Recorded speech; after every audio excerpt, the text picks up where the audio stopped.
about Cornwall. Well, think of it like an iceberg. You can see what's above ground. Below ground, you can find perhaps 29 to 30 kilos of material in a cubic metre. And a cubic metre, and within that, this is underground material, underground stems called rhizomes, and a piece as small as a match head can produce a new plant. So very small amounts, so there is a danger in dealing with this without knowing what you're doing. You can easily spread it very widely.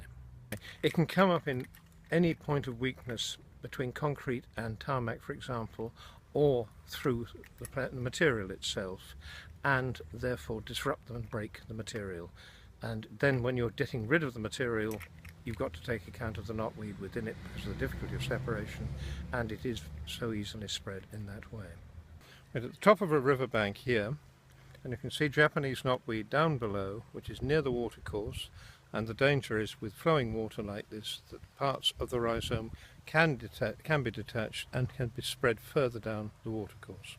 In this case, the landowner is Cornwall Council. Any herbicide treatment will need permission from the Environment Agency as well. Cormac's role in this is to inspect, to advise as to the best method for control, and to carry out the necessary control.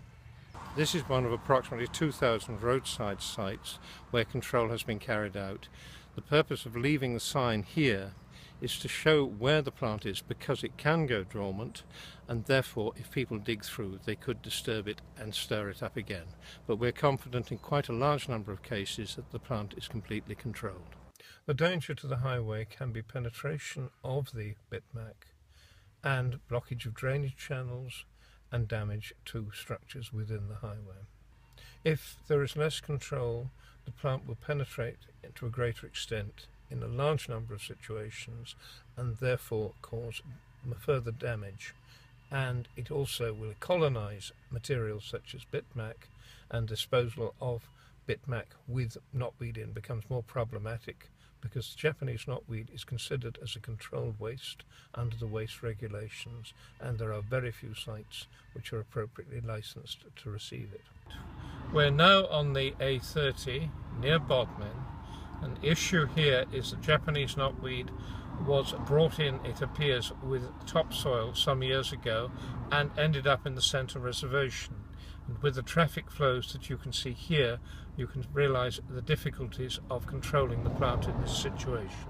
This will be under a herbicide treatment programme, but it will still need full traffic management for carrying through this work. If treatment wasn't carried through, it would be undermining the centre reservation of the dual carriageway and the location where it is.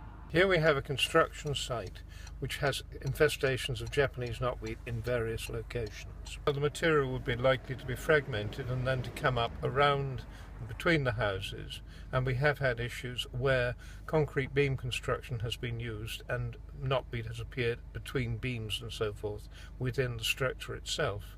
And with the lending market in relation to Japanese knotweed, this could well be a problem for both the developer for selling the properties and for anybody purchasing them.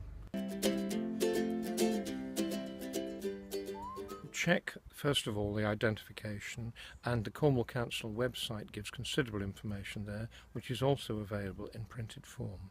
The information also gives advice as to how to treat the material in a variety of situations.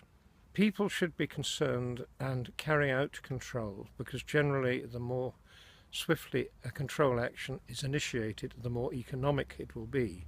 But equally, they should not panic, because panicking and spreading it is another wide factor. We've had a number of issues where people say, oh, I dug that up and now I've got 20 times as much. It's broken it up and therefore caused it to spread. Therefore, it's looking at the appropriate technique for the situation. It's advisable to check and go through that and use the expertise and the advice that is available.